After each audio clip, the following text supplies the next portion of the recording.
১৫০০ বছর আগে কোরআনে কারিমের নূর সিনার মধ্যে ধারণ করে কোরআনে কারিমের প্রথম ছাত্র যারা, প্রথম যারা প্র্যাকটিসিং মুসলিম যারা ছিলেন এই পৃথিবীতে, তারা আল্লাহর হাবিব সাল্লাল্লাহু আলাইহি ওয়াসাল্লামের সাহাবী। কেমন জীবন তারা গঠন করতে সক্ষম হয়েছিলেন লক্ষ্য করেন। মাইজ ইবনে মালিক আল আনসারী রাদিয়াল্লাহু তাআলা আনহু, আল্লাহর নবীর আনসারী সাহাবী, নবীজি সাল্লাল্লাহু আলাইহি ওয়াসাল্লামের সামনে হাজির হলেন, বললেন, তাহহিরিনি ইয়া রাসূলুল্লাহ, ও আল্লাহর নবী, আমি গুনাহ করে দেহটা নাপাক বানিয়ে ফেলেছি, আপনি আমাকে পাক বানায় দেন। নবীজি বললেন, ওয়াইহাক ওয়াতুব ওয়াস্তাগফিরিল্লাহ ওয়াতুব ইলাইহি।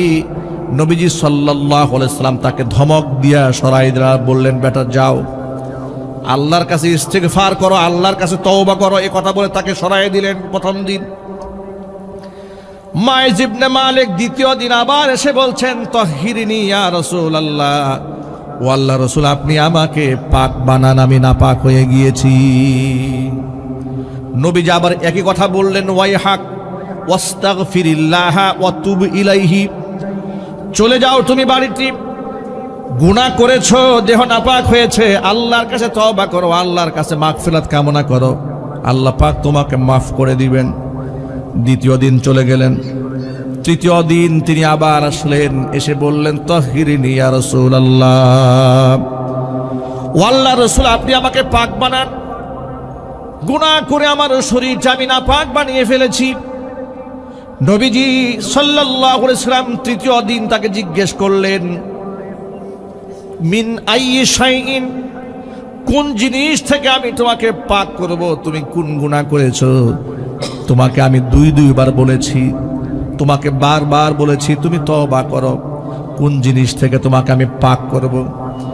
এমন সময় মাইজ ইবনে মালিক আল আনসারী রাদিয়াল্লাহু তাআলা আনহু বলছেন, মিনাজ জিনা ইয়া রাসূলুল্লাহ। হুজুর যখন বললেন, ফিমা উতাহহিরুকা, কোন ব্যাপারে তোমাকে পাক বানাবো? মাইজ ইবনে মালিক বলছেন, মিনাজ জিনা, ও নবীজি, শয়তানের ওয়াসওয়াসায় পড়ে আমি তো অন্যায়ভাবে জিনা করে ফেলেছি। জিনা কাকে বলে আপনারা নিশ্চয়ই জানেন। স্বামী স্ত্রীর সম্পর্ক, বৈধ সম্পর্ক ছাড়া অবৈধ যৌন মিলনকে জিনা বলা হয়। এই জিনারও বেশ কিছু ক্লাসিফিকেশন আছে, যেমন চোখের জিনা আছে, হাতের জিনা আছে, কানেরও জিনা আছে, অন্তরের জিনা আছে, পায়ের জিনা আছে, লজ্জাস্থানেরও জিনা আছে। জিনা বলা হয় নারী পুরুষের অবৈধ মেলামেশাকে শরঈ পরিভাষায় জিনা বলা হয়। ব্যভিচার বলা হয় বাংলা ভাষায়, ব্যভিচার। এই যে জিনা কিংবা ব্যভিচার, এটা যদি অন্যায়ভাবে হয়, অর্থাৎ বৈধ বিবাহের মাধ্যম ছাড়া যদি অন্যায়ভাবে হয়, এটাকে জিনা বলা হয়, ব্যভিচার বলা হয়। এই জিনা ব্যভিচারের কিছু প্রাথমিক লক্ষণ আছে, প্রাথমিক ক্লাসিফিকেশন আছে, কিছু স্তর বিন্যাস আছে। লজ্জাস্থানের জিনা হচ্ছে একেবারে চূড়ান্ত পর্যায়ের জিনা, ভয়ঙ্করতম গুনাহ। কিন্তু প্রথমেই তো একটা মানুষ লজ্জাস্থানের জিনার দিকে যায় না, জিনার পরিবেশে আগে যায়, এরপরে ধীরে ধীরে তাকে মৌলিক জিনার দিকে শয়তান ধাবিত করে। যেমন বুখারী শরীফের হাদিসের মধ্যে এসছে, ওয়াল আইনানি জিনাহুমান নজরু, দুই চোখের জিনা হচ্ছে চোখ দিয়ে পরনারীর সৌন্দর্য উপভোগ করা। অনুরূপভাবে পরনারী পরপুরুষের সৌন্দর্যতাকে উপভোগ করা, এটা হচ্ছে চোখের জিনা। ওয়াল আইনানি জিনাহুমান নজর, চোখের জিনা চোখ দিয়ে দেখা। ওয়াল উযুনান জিনাহুমাল ইস্তেমা, কানের জিনা হচ্ছে নারী পুরুষ একে অপরের সাথে খুব প্রেমালাপ মোবাইল ফোনে। এটা কি এলাকায় হয় না? আওয়াজ নাই কেন? একটু জোরে বলতে হবে তো। মোবাইল ফোনে, হোয়াটসঅ্যাপে, ভাইবারে, ইমোতে প্রেম চ্যাটিং হয় না? এ কি সমাজে কমেছে না বেড়েছে? এটাকে দিন দিন বৃদ্ধি করা হচ্ছে। আর এটাকে আবার সামাজিক রূপ দেওয়ার জন্য নাটক, সিনেমার গল্প তো আছেই। বাংলাদেশ সহ গোটা পৃথিবীতে সমস্ত মানুষকে লম্পটের তালিম দিয়েছে সিনেমার নায়ক নায়িকারা। এ কথা বলতে আমার কোনো দ্বিধা নাই। সমাজের মানুষকে অসভ্য বানিয়েছে চলচ্চিত্র জগতের লোকেরা, নির্লজ্জ বেহায়া বানিয়ে দিয়েছে নাটক জগতের লোকেরা। চিৎকার দিয়ে বলতে হবে ঠিক কিনা? ওরা নাকি চিত্রশিল্পী। আল্লাহর কসম, এগুলা একটাও চিত্রশিল্পী নয়, এগুলা সবগুলা দেহ ব্যবসায়ী। কথা একটু বলেন না, ঠিক কিনা বলেন? রূপ সৌন্দর্যটা পাবলিকলি প্রচার করে যে ইনকাম করা হয়, এটাকে দেহ ব্যবসা বলা হয়। কি বলা হয় জোরে বলে? এগুলো সবগুলা লম্পট বদমাস। এরাই সমাজের মধ্যে সবচেয়ে বড় বিশৃঙ্খলা তৈরি করে। দেখেন না সমাজের মধ্যে ট্রান্সজেন্ডার, রূপান্তরিত নারী কিংবা রূপান্তরিত পুরুষের ইস্যু নিয়ে শরীফ শরীফা থেকে গল্প, বইয়ের পাতা থেকে যাওয়ার পর থেকে শুরু করে দেশের মধ্যে কি পরিমাণ আন্দোলন হয়েছে, প্রতিবাদ মুখর মানুষ হয়েছে, মানুষ প্রতিবাদ জানিয়েছে, সরকারের কাছে আবেদন জানিয়েছে, ঊর্ধ্বতন মহলের সাথে এ নিয়ে কথোপকথন হয়েছে, বৈঠক হয়েছে। এত কিছু হওয়ার পরেও ওদের মিশন থেকে ওরা পিছিয়ে নেয়। সর্বশেষ রূপান্তর নাটক বানিয়ে ইউটিউবে ওরা ছেড়ে দিয়েছে। জুবান নামক এক লোক নাটকের অভিনেতা, সে এই নাটকের চিত্রে অভিনয় করেছে। এরপরে যখন গোটা দেশের মানুষ থুতু নিক্ষেপ করেছে, প্রতিবাদ জানিয়েছে, প্রতিবাদের মুখে নাটকটা ইউটিউব থেকে সরিয়ে নিয়েছে। তবে সে আবার ব্যাখ্যা করে বলেছে, আমি কারো মনে আঘাত দেওয়ার জন্য কিছু করি নাই, এটা শুধুমাত্র একটা অভিনয় ছিল। কেন, আপনি কি শিশু? আপনি কি ফিটার খান? সে বলছে আমি দুঃখ প্রকাশ করছি। কিসের দুঃখ প্রকাশ করেছেন আপনি? টেকনাফ থেকে তেতুলিয়া, রূপসা থেকে পাথুরিয়া পর্যন্ত যে বিষয় নিয়ে আন্দোলিত হয়েছে, গোটা দেশের মানুষ যখন গর্জে উঠেছে, এমন একটা স্পর্শকাতর বিষয় নিয়ে যে ব্যক্তি নাটক সাজিয়েছে সে মুখে দুঃখ প্রকাশ করছে, এটা বললে কাজ হবে না, ওকে প্রকাশ্যে জুতা পিটা করতে হবে, কথা বলতে হবে মুসলমান, ঠিক কিনা? ওদের দৃষ্টতা ওরা এতটা পর্যায়ে চলে গেছে, ওরা দেশের মানুষের মাইন্ডকে কিছু মনে করে না। ওরা দেশের সংবিধানের বিরুদ্ধে, এদেশের সংবিধান ট্রান্সজেন্ডারের পক্ষে কথা বলে না, এদেশের মুসলমান ট্রান্সজেন্ডারের পক্ষে কথা বলে না, এদেশের আইন, এদেশের সামাজিকতা ট্রান্সজেন্ডার রূপান্তরিত নারী পুরুষের বিরুদ্ধে কথা বলে। কথা বলতে হবে, ঠিক কিনা? ওই বিষয় নিয়ে যারা নাটক সাজিয়েছে ওদের শাস্তি হওয়ার দরকার আছে না নাই? চিৎকার দিয়ে বলেন, আছে না নাই? এরা যে সমাজের মধ্যে অসভ্যতা ছড়ায়, এরা যে অসামাজিক কর্মকাণ্ড সমাজের মধ্যে প্রচার করে, তার ছোট্ট একটা প্রমাণ দেওয়ার জন্য এই রূপান্তর নাটকের রেফারেন্স আপনাদের সামনে আমি টেনেছি। আমার প্রিয় যুবকেরা, একটু বুঝার চেষ্টা করেন। জিনা করা তো ভয়াবহ কবিরা গুনাহ, যে গুনাহ করলে জাহান্নামে যাওয়া ছাড়া কোনো মুক্তির পথ নাই, যে গুনার শাস্তি শরীয়তে মৃত্যুদণ্ড, যে গুনার শাস্তি শরীয়তে অবিবাহিত হয়ে গেলে 100 দুররা প্রকাশ্যে। ওই জিনার প্রাথমিক কিছু স্তর আছে। আল্লাহ নবী বলেছেন, ওয়াল্লা আইনানি জিনাহুমান নাজরু, চোখের জিনা হচ্ছে চোখ দিয়ে দেখা, ওয়াল উযুনানি, কানের জিনা হচ্ছে, ওয়াল উযুনানি আল ইস্তিমা, এই কানের জিনা হচ্ছে কান দিয়ে কথোপকথন শোনা, অন্তরের জিনা হচ্ছে মনে মনে ওই কাজগুলো কল্পনা করা, হাতের জিনা হচ্ছে পরপুরুষ কিংবা পরনারীকে স্পর্শ করা, পায়ের জিনা হচ্ছে অন্যায়ের দিকে এগিয়ে যাওয়া, লজ্জাস্থান ওই কাজটাকে আমলে বাস্তবায়ন করে।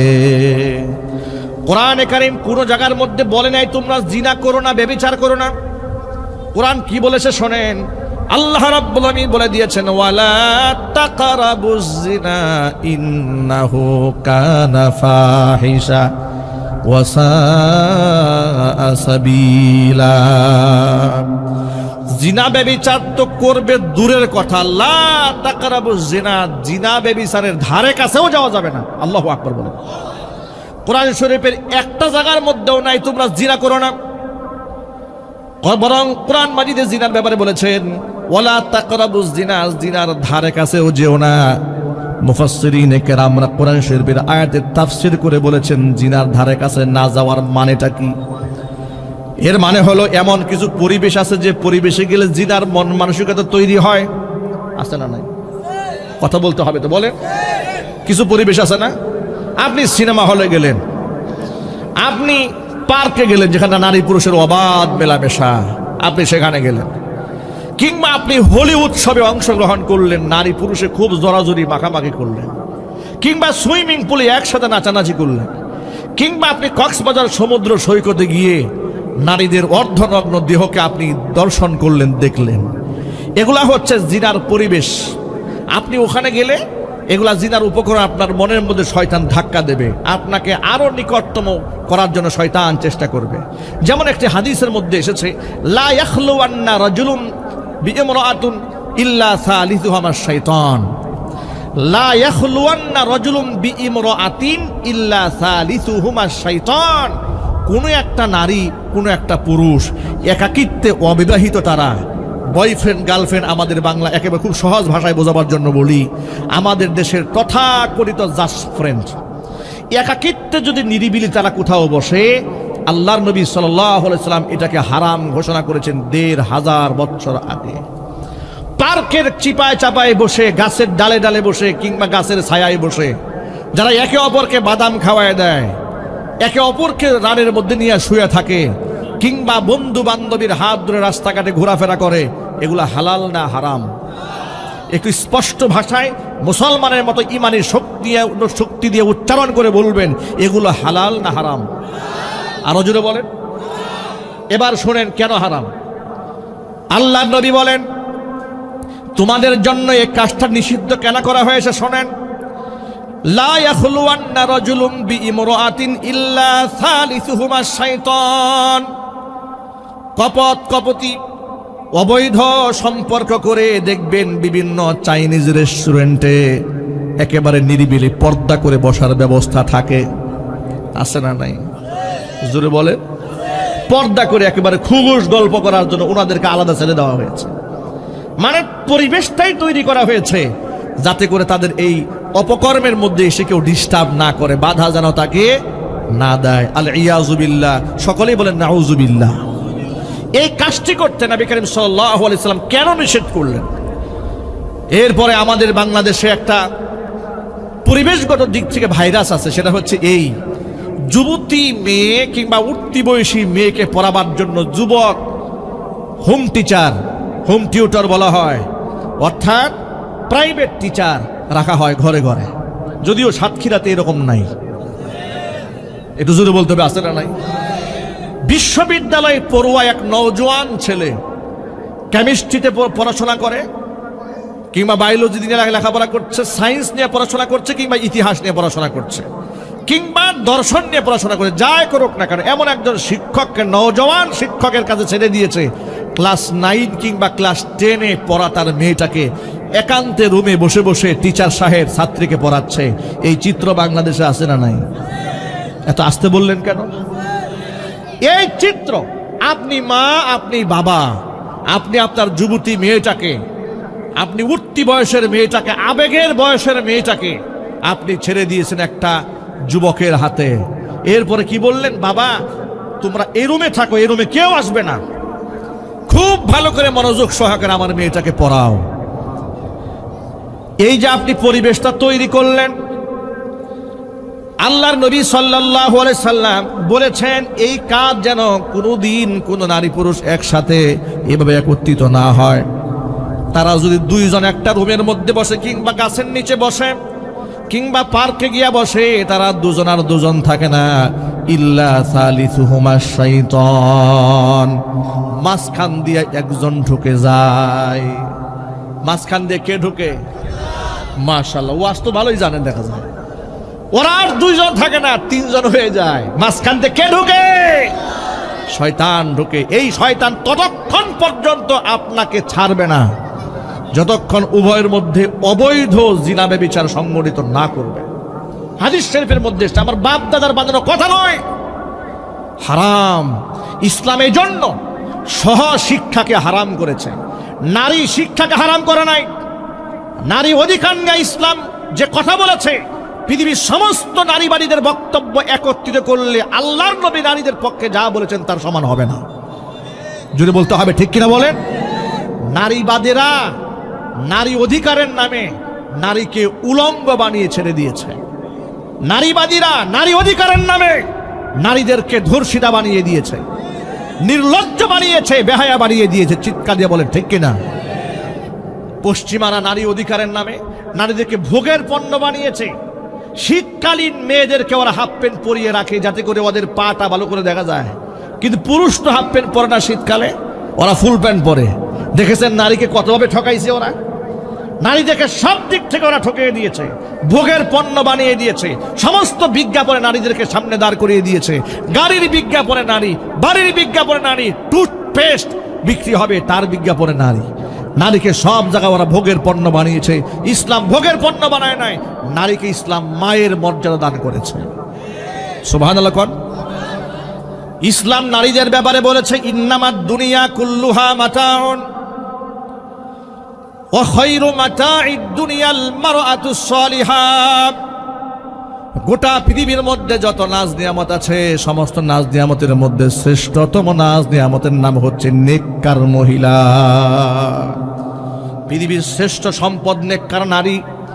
যার ঘরে একজন চরিত্রবান স্ত্রী আছে, সেই ব্যক্তির ঘরের মধ্যে আল্লাহ পাকের জান্নাতের পরিবেশ বিরাজ করে। যখন সুবহানাল্লাহ। ও যুবক ভাইরা, তাহলে এবার মৌলিক কথায় আসি। ইসলাম নারীকে পড়ার অধিকার দিয়েছে, পুরুষের পড়ার অধিকার নিশ্চিত করেছে, কিন্তু নারী পুরুষের একসাথে পড়া ইসলাম হারাম করে দিয়েছে। এই বক্তব্য রেকর্ড হচ্ছে, দায়িত্বশীলদের কান পর্যন্ত আওয়াজ যাবে। আমাদের হৃদয়ের দাবি, ইউনিভার্সিটি লেভেল, স্কুল লেভেল থেকে শুরু করে বিশ্ববিদ্যালয় পর্যন্ত সব জায়গায় নারী সেক্টরগুলো আলাদা করা দরকার। কথা বলে আওয়াজ নাই, দরকার আছে না নাই? এটা কি সম্ভব না অসম্ভব? চিৎকার দিয়ে বলেন সম্ভব না অসম্ভব? আপনি বলবেন যে হুজুর, নারীরা কি বিশ্ববিদ্যালয় চালাতে পারবে? আপনাদের কাছে কি মনে হয় মেয়েরা বিশ্ববিদ্যালয় চালাতে পারবে না? এটা আওয়াজ দিয়ে বলেন না। স্কুল কলেজ মেয়েরা চালাতে পারবে না? রাষ্ট্র যদি মহিলা চালাতে পারে, একটা দেশের প্রাইম মিনিস্টার হয়ে যদি দেশ চালাতে পারেন, কেন তিনি বিশ্ববিদ্যালয় চালাতে পারবেন না? অবশ্যই বিশ্ববিদ্যালয় চালাতে পারবে, মার্কেট তিনি চালাতে পারবেন। ইমারতে ইসলাম আফগানিস্তানে কি হয়েছে জানেন? মেয়েদের জন্য আলাদা শপিং মল তৈরি করে দেওয়া হয়েছে। মহিলারা মহিলাদের মার্কেটে কেনাকাটা করবে, দোকানদারও মহিলা, ক্রেতাও মহিলা। সুবহানাল্লাহ। পুরুষ দোকানদারের কাছে নারী মহিলারা যাবে না, নারীরা যাবে না। এমনকি ওরা আইন করেছে, টেইলার মাস্টার যারা, কোন টেইলার, পুরুষ টেইলার কারিগর মেয়েদের জামা কাপড় সেলাবে না। সুবহানাল্লাহ। মেয়েদের জামা কাপড় মেয়েরা সেলাবে, পুরুষের জামা কাপড় পুরুষরা সেলাবে। আল্লাহু আকবার বলেন। ইসলামে সব ধরনের সৌন্দর্যতা আছে তো না নাই? যদি বলতে হবে আছে না নাই? আছে। কথা লম্বা হয়ে যাচ্ছে, মৌলিক কথা হারিয়ে যাবে, পয়েন্ট আপনারা হারিয়ে ফেলবেন। মূল কথায় ফিরে আসি। কোরআন বলে দিয়েছে লা তাকরাবুজ জিনা ইন্নাহু কানা ফাহিশা ওয়া সাআ সাবিলা। জিনা তো করবে দূরের কথা, জিনার ধারে কাছেও তোমরা যাবে না। তাহলে জিনার ধারে কাছে যাওয়ার তো অর্থ নিশ্চয় আপনারা বুঝতে পেরেছেন। যেখানে নারী পুরুষের অবাধ মেলামেশা, এটা জিনার পরিবেশ। নাইট ক্লাব জিনার পরিবেশ, সিনেমা হল জিনার পরিবেশ, পার্কগুলা জিনার পরিবেশ। কথা বলতে হবে তো। যেখানে পর্দা থাকে না এমন বিবাহের অনুষ্ঠান দেশে আছে না নাই? পর পুরুষের সাথে একই টেবিলে খানা খেতে বসেছে, জিনার পরিবেশ, যাওয়া যাবে না। পহেলা বৈশাখ কিংবা দেশের যে কোনো কালচারের মধ্যে আনন্দ উদযাপনের নামে নারী পুরুষ এক জায়গায় গিয়ে ঠেলাঠেলি করা হালাল না হারাম? আরো জোরে বলেন না। আমরা এটা বলি বলে আমাদেরকে এরা বলে মৌলবাদী। আমাদেরকে তোমরা মৌলবাদী বলো, আমরা সৎ কথা বলার কারণে আমরা তোমাদেরকে বলো তোমরা হচ্ছে জিনাবাদী, তোমরা দুশ্চরিত্র লম্পট। চিল্লায় বলে মুসলমান, ঠিক কিনা বলেন? সুতরাং লম্পটদের কথা শুনে আলেমরা দায়িত্ব ভুলে যাবে না। নিশ্চয় আলেমরা হকের কথা বলে যাবে, কোন ষড়যন্ত্রকে আমলে নেওয়া হবে না। চিল্লায় বলে মুসলমান, ঠিক কিনা? আমার যুবক ভাইয়েরা, জিনা তো দূরের কথা, জিনার পরিবেশের কাছেও যাওয়া যাবে না, ধারে কাছেও যাওয়া যাবে না। এভাবে জিনাকে স্পষ্টভাবে হারাম করে দেওয়া হয়েছে। এই জন্য শরীয়তে ইসলামে পর্দা করা ফরজ করা হয়েছে। পর্দা করা সুন্নত না ফরজ? আরো জোরে বলেন। ইমাম সাহেবের বউয়ের জন্য পর্দা করা ফরজ, কিন্তু মুক্তাদির বউয়ের জন্য পর্দা করা সুন্নত। সভাপতি সাহেবের বউ পর্দা না করলে কোনো অসুবিধা নাই না? অসুবিধা আছে নাকি? আওয়াজ নাই। অসুবিধা আছে। আমাদের দেশের সরকারি হিসাব মতে ৩.৫ লক্ষ জুমার মসজিদ আছে আমাদের বাংলাদেশ। আলহামদুলিল্লাহ বলবেন না? আর বেসরকারি হিসাব মতে ৫ লাখের উপরে মসজিদ আছে বাংলাদেশ। আলহামদুলিল্লাহ। এই যে এত মসজিদের ইমাম সাহেব খতিব সাহেব, একজন ইমাম সাহেব খতিব সাহেবের স্ত্রী যদি, কন্যা যদি বেপর্দায় রাস্তায় চলে, পরের দিন হুজুরের ইমামতি শেষ, আওয়াজ নাই। পরের দিন মুক্তাদি বলবে, হুজুর আপনার বউ মার্কেটে পর্দা ছাড়া চলে, আপনার পিছনে আমরা নামাজ পড়বো না, হুজুর আউট। দেখেন, দায়িত্ববোধের ক্ষেত্রে ইমাম সাহেবের বউয়ের জন্য পর্দা করা ফরজ, লঙ্ঘিত হয়ে গেলে ইমাম সাহেবের কাম সারা। এইদিকে সভাপতি সাহেবের মেয়ে যে হাফ প্যান্ট পরে মার্কেটে গেছে, কোনো অসুবিধা নাই। কেউ বলে না সভাপতি সাহেব আজকের পর থেকে আপনি মসজিদ কমিটির সভাপতি হতে পারবেন না। আপনার মতো নোংরা লোক মসজিদ কমিটির নেতৃত্বে থাকতে পারে না। মসজিদ কমিটির নেতৃত্বে থাকতে গেলে তাকে ইমানদার হতে হবে, নামাজি হতে হবে। বাংলাদেশের অধিকাংশ মসজিদ কমিটির দায়িত্বশীলরা নামাজ পড়ে না, বেশিরভাগ জায়গায় পড়ে না। বর্তমানে যাদের ক্ষমতা বেশি, টাকা বেশি, একটু টাকার গরম আছে, ডোনেশন মোনেশন করতে পারে, ব্যাস এদেরকে সভাপতি জোর করে এলাকাবাসী বানাই দিছে। সপ্তাহে একদিন উনি আসেন না মসজিদে, এমন সভাপতি নাই বাংলাদেশে। একটু জোরে বলতে হবে, নাই। পরিবর্তন হওয়া দরকার, পরিবর্তন হওয়া দরকার। জালেম সভাপতিদের কারণে, কমিটির লোকদের কারণে ইমাম সাহেব মসজিদের মিম্বার থেকে হক কথা বলতে পারেন না। কথা বলতে হবে, ঠিক কিনা?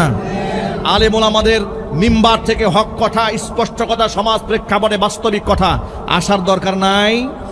যদি বলুন আছে না নাই? সুতরাং আল্লাহ রাব্বুল আমিন যেন দায়িত্বশীলদেরকে কথাগুলো বুঝার তৌফিক দান করে, জোরে কোন আমিন। এবার মূল কথা আসি। তাহলে পর্দা করা ইমাম সাহেবের স্ত্রী, কন্যার জন্য যেমন ফরজ, মুক্তাদির স্ত্রীর জন্য পর্দা করা ঠিক তেমনই ফরজ। যদি তারা পর্দা না করেন তাহলে কি হবে শোনেন। নবী করিম সাল্লাল্লাহু আলাইহি ওয়াসাল্লাম বলেছেন, সালাসাতুন কাদ হাররামাল্লাহু আলাইহিমুল জান্নাহ, তিন শ্রেণীর মানুষের জন্য আল্লাহ পাক তার জান্নাতকে হারাম করে দিয়েছেন। এক নাম্বার হচ্ছে মুদমিনুল খামর, যারা মদ পান করে তাদের জন্য আল্লাহর জান্নাত হারাম। দুই নাম্বার হচ্ছে ওয়াল আকু, পিতা মাতার অবাধ্য সন্তান যারা, তাদের জন্য আল্লাহর জান্নাত হারাম। তিন নাম্বার ওয়াদাইয়ুসুল্লাযী ইউকিররু ফি আহলিহিল খাবাস, ওই দাইয়ুস পুরুষ, যে দাইয়ুস পুরুষ তার অধীনস্থ নারীদেরকে অশ্লীলভাবে সমাজের মধ্যে পরিচালিত করে, ওই সমস্ত দাইয়ুস পুরুষের জন্য আল্লাহর জান্নাত হারাম। সুতরাং আল্লাহর জান্নাতে যদি যেতে চাই, নিজেরা তো পর্দা করে চলবো, নিজের স্ত্রী সন্তানদেরকে আমরা পর্দা করাবো। আমরা বলি ইনশাআল্লাহ। আমার প্রিয় বন্ধুগণ, তাহলে জিনা করা তো দূরের কথা, জিনার ধারে কাছেও যাওয়া যাবে না। বেপর্দায় চলা, জিনার পরিবেশ সমাজের মধ্যে তৈরি করা, এমন একটা অনুষ্ঠানের মধ্যে যাওয়া যেখানে নারী পুরুষের অবাধ মেলামেশা, একসাথে খাওয়া দাওয়া চলছে, হারাম, যাবেন না আপনি। ঠিক কিনা বলেন? গায়ে হলুদের অনুষ্ঠান যদিও সাতক্ষীরাতে হয় না, আন্দাজ করা যায়। গায়ে হলুদের অনুষ্ঠানে দুলাভাই আসছে, এরপরে উনি আপনার গায়ে হলুদ মেখে দেবে শালার বউরে। নাউজুবিল্লাহ পড়েন, নাউজুবিল্লাহ জুড়ে বলেন। ছেলের বন্ধু বান্ধবরা গেছে গায়ে হলুদের মধ্যে একটু ভাবির গালের মধ্যে হলুদ মাখাই দিতে। নাউজুবিল্লাহি মিন যালিক, আল ইয়াযু বিল্লাহ, লা হাওলা ওয়ালা কুওয়াতা ইল্লা বিল্লাহ। আপনি কি জানেন না, আপনার স্ত্রী, আপনার হবু স্ত্রী, আপনার এখনো বিবাহ হয় নাই, আপনি পাত্রী দেখতে গিয়েছেন, সেখানে শুধুমাত্র পুরুষ, আপনি একা ওই মেয়েটাকে দেখতে পারবেন। আপনার বাবাও দেখতে পারবে না, আপনার ভাইও দেখতে পারবে না, আপনার দুলাই ভাইও দেখতে পারবে না, আপনার চাচাতো ভাই, বন্ধু বান্ধব যারাই দেখবে তার জিনার গুনাহ হবে। কথা বলেন ঠিক কিনা? এই চরম বাস্তবতাকে উপেক্ষা করার কোনো সুযোগ আছে? কোনো সুযোগ নাই। আমরা সব কিছুকে লঙ্ঘন করে জিনার পরিবেশ নিজেরাই তৈরি করেছি। আল্লাহ বলেছেন, লা তাকরাবুজ জিনা, জিনার ধারে কাছেও যাওয়া যাবে না। আল্লাহ পাক যেন কথাগুলো আমাদের বুঝার তৌফিক দান করেন। সাহাবা ইকরাম রাদিয়াল্লাহু তাআলা আনহুম আজমাইন শয়তানের ওয়াসওয়াসায় পড়ে গুনাহ একটা করে ফেলেছে। মাইজ ইবনে মালিক আল আসলামি আল আনসারী, তিনি বললেন, ইয়া রাসূলুল্লাহ, আপনি আমাকে পাক বানান, আমি তো নিজেকে নাপাক বানায় ফেলেছি গুনাহ করে। হুজুর বললেন, কিসের নাপাক? তিনি বললেন, আমি জিনা করে নাপাক হয়ে গিয়েছি। তিনি খুব ভালো করে জানেন জিনা করলে তার শাস্তি মৃত্যুদণ্ড, যদি বিবাহিত নারী পুরুষ হয়। মাইজ ইবনে মালিক আল আসলামি আল আনসারী, তিনি বিবাহিত পুরুষ ছিলেন। এখন শরিয়াতে ইসলামে তার উপর হদ কায়েম করা হবে, মৃত্যুদণ্ড দেওয়া হবে। মৃত্যু তিনি চেয়ে নিচ্ছেন। তিনি বলেন, দুনিয়াতে মৃত্যুদণ্ড হাসি মুখে মেনে নিতে পারি, কিন্তু জাহান্নামের আগুনে শরীরে জ্বালাতে দেব না। আমার প্রিয় ভাইরা, আল্লাহর নবী রাহমাতুল লিল আলামিন তার কথা শোনা মাত্র মৃত্যুদণ্ড কার্যকর করলেন না। প্রথমে আগে তদন্ত করলেন যে লোকটা নিজে থেকে স্টেটমেন্ট দিচ্ছে, আসলে এই লোকটা কি সত্য কথা বলেছে নাকি কোনো ওয়াসওয়াসায় পড়ে নাকি মাতলামি অবস্থায় পড়ে এই ধরনের কথা বলেছে। তথ্য যাচাই করার জন্য তিনি তার এলাকার মধ্যে সাহাবায়ে কেরামের একটা তদন্ত টিম পাঠিয়ে দিলেন, যাও তার এলাকায় গিয়ে জিজ্ঞেস করো আবিহি জুনুনুন, তার মধ্যে পাগলামি আছে নাকি সে মদ পান করে, তার মধ্যে মাতলামি আছে নাকি। এলাকার লোকদের কাছে তথ্য নেওয়া হলো। এলাকার সব মানুষ মিলে তথ্য দিয়েছে, ও আল্লাহর নবী সাল্লাল্লাহু আলাইহি সাল্লাম মাইজ ইবনে মালিক আল আনসারী তিনি পাগল নন, তিনি মদখোর নন। এরপরে সাহাবায়ে কেরাম আসলেন, নবীজি সাল্লাল্লাহু আলাইহি সাল্লাম বললেন, তাহলে দেখো সে এই মুহূর্তে মদ্যপান করেছে নাকি, তার মুখের মধ্যে মদের দুর্গন্ধ আছে নাকি। সাহাবায়ে কেরাম তার মুখের মধ্যে নাক লাগিয়ে চেক করলেন, দেখলেন যে না, মুখের মধ্যে মদেরও দুর্গন্ধ নাই। এলাকাবাসীও তার ব্যাপারে সাক্ষ্য দিয়েছে তিনি পাগলও নন। এর মানে তিনি যে স্টেটমেন্ট দিয়েছেন, যে সাক্ষ্য দিয়েছেন, নিজের ব্যাপারে স্বীকারোক্তি প্রদান করেছেন, তার সজ্ঞানে সুস্থ মস্তিষ্কে দিয়েছেন। হাসি মুখে তিনি মৃত্যুদণ্ড মেনে নেওয়ার জন্য নবী করিম সাল্লাল্লাহু আলাইহি ওয়াসাল্লামের কাছে প্রস্তাবনা পেশ করেছেন। জোরে কোন আল্লাহু আকবার। এবার আল্লাহর নবী তার ব্যাপারে হদ কায়েমের নির্দেশ দিলেন। সাহাবায়ে কেরাম তাকে মরুভূমিতে নিয়ে গেলেন, কমর পর্যন্ত তাকে মাটির মধ্যে পুঁতে ফেলা হলো চতুর্পাশ থেকে। এবার সাহাবায়ে কেরাম পাথর মারলেন তার মাথাকে নিক্ষেপ করে। জীবন্ত একটা মানুষের মাথার মধ্যে পাথর নিক্ষেপ করা হচ্ছে চতুর্দিক থেকে। এই নির্মম বাস্তবতার সম্মুখীন সাহাবায়ে কেরাম হলেন, দৃশ্যের সাক্ষী তারা হলেন। এমন সময় নবী করিম সাল্লাল্লাহু আলাইহি সাল্লামের বিশিষ্ট সাহাবী খালিদ রাদিয়াল্লাহু তাআলা আনহুর গায়ের মধ্যে মায়েজের গা থেকে রক্তের ফোঁটা ফিনকি দিয়ে গায়ের মধ্যে লেগেছে। জামার মধ্যে লাগার সাথে সাথে তিনি ধিক্কার দিয়ে মায়েজকে বললেন, ওই হাত মায়েজ, তুমি ধ্বংস হও, তোমার মতো নাপাক ব্যক্তির রক্ত আমার গায়ের মধ্যে লেগেছে। এই কথাটা যখন নবীজি সাল্লাল্লাহু আলাইহি সাল্লাম শুনতে পেলেন, বললেন, রে খালিদ, তুমি আমার সাহাবী মায়েজকে অভিশাপ দিও না, গলমন্দ করো না। তার তওবা আল্লাহর কাছে এমন ভাবে কবুল হয়ে গেছে, যদি তার এই তওবার বিনিময়ে 70 জন গুনাহগার বান্দার গুনাহকে এক পাল্লায় দেওয়া হয়, তওবা হিসেবে একজনের তওবার বিনিময়ে আল্লাহ পাক 70 জনকে আল্লাহ আজকে মাফ করে দিবেন। আমি এই ঘটনার দৃষ্টিতে শুধু আপনাদেরকে একটা সবক শিখবার জন্য এতগুলো লম্বা কথা বলেছি। সেটা হলো সাহাবায়ে কেরাম ছিলেন কোরআনে কারীমের প্রথম প্র্যাকটিসিং মুসলমান, যারা ঈমান আমলে মানদণ্ডে উন্নীত হওয়ার পরে কোরআন মাজিদ তাদের ব্যাপারে সাক্ষী দিয়েছেন, আমিনু কামা আমানান নাস। ঈমান আনো তোমরা সেভাবে যেভাবে লোকেরা ঈমান এনেছে। আই আমানাস সাহাবা, সাহাবায়ে কেরাম যেভাবে ঈমান এনেছে তোমরা সেভাবেই ঈমান আনো। আল্লাহু আকবার বলেন। এ কথা কে বললেন? আপনার কি ক্লাসে নাই না ক্লাসের বাইরে চলে গেছেন? ঈমান আনো তোমরা সেইভাবে যেভাবে সাহাবায়ে কেরাম ঈমান এনেছে। এই বক্তব্যটা কে দিলেন? চিল্লায় বলেন। সূরা বাকারার মধ্যে আল্লাহ রাব্বুল আলামিন বলেন, আমিনু কামা আমানান নাস, আই আমানাস সাহাবা। সাহাবায়ে কেরাম হচ্ছে ঈমান এবং আমলের মানদণ্ড। জোরে কোন আল্লাহু আকবার। শুধু কি তাই? কোরআন মাজিদ আল্লাহ পাক বলেন, রাদিয়াল্লাহু আনহুম ওয়া রাদু আন। এই সাহাবীদের প্রতি আমি আল্লাহ সন্তুষ্ট হয়ে গিয়েছি, তারাও আমি আল্লাহর প্রতি সন্তুষ্ট। কোরআন মাজিদ আল্লাহ পাক সূরা হুজুরাতে সাহাবীদের প্রশংসা করে কি বলেন শোনেন, ইন্নাল্লাযীনা ইয়াগুদ্দুনা আসওয়াতাহুম ইনদা রাসূলিল্লাহ أولئك الذين امتحن الله قلوبهم للتقوى لهم مغفرة وأجر عظيم। নিশ্চয় যারা আমার নবীর সামনে কণ্ঠের আওয়াজকে নত করে রাখে, উচ্চ আওয়াজে কথাও বলে না, ওই সমস্ত সাহাবী যারা উলাইকাল্লাযীনা ইমতাহানাল্লাহু কুলুবাহুম লিত্তাকওয়া, তাদের অন্তরকে আমি তাকওয়ার জন্য পরীক্ষা করে নিয়েছি। তাকওয়ার পরীক্ষায় সাহাবীদের অন্তর পরীক্ষিত হওয়ার পরে তারা উত্তীর্ণ হয়েছে। সুবহানাল্লাহ। এই অপারেটর ভাই একটু আওয়াজ দেন, ভলিউম দেন, আওয়াজ কমে গেছে তো। একদম কাছ থেকে কথা বলতে হয়, তো দূর থেকে কথা বলে আমার জন্য সহজ হয়। কোরআন মাজিদ বলছে উলাইকাল্লাযীনা ইমতাহানাল্লাহু কুলুবাহুম লিত্তাকওয়া লাহুম মাগফিরাতুন ওয়া আজরুন আযীম। আল্লাহ বলছেন আমার নবীর সাহাবীদের জন্য রয়েছে আমি আল্লাহর পক্ষ থেকে ক্ষমা এবং মস্ত বড় পুরস্কার। জোরে বলেন সুবহানাল্লাহ। এখন আপনারা বলেন তো সাহাবায়ে কিরাম আল্লাহর পক্ষ থেকে সন্তুষ্টি পেয়েছে, এই ঘোষণা কোরআনে আছে না নাই? সবাই বলেন।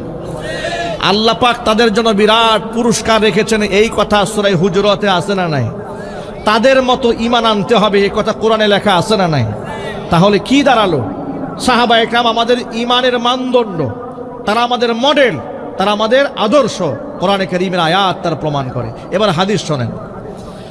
আল্লাহর হাবিব সাল্লাল্লাহু আলাইহি সাল্লাম বলেছেন তাফাররাকাত বানু ইসরাঈল আলা 72 মিল্লাহ।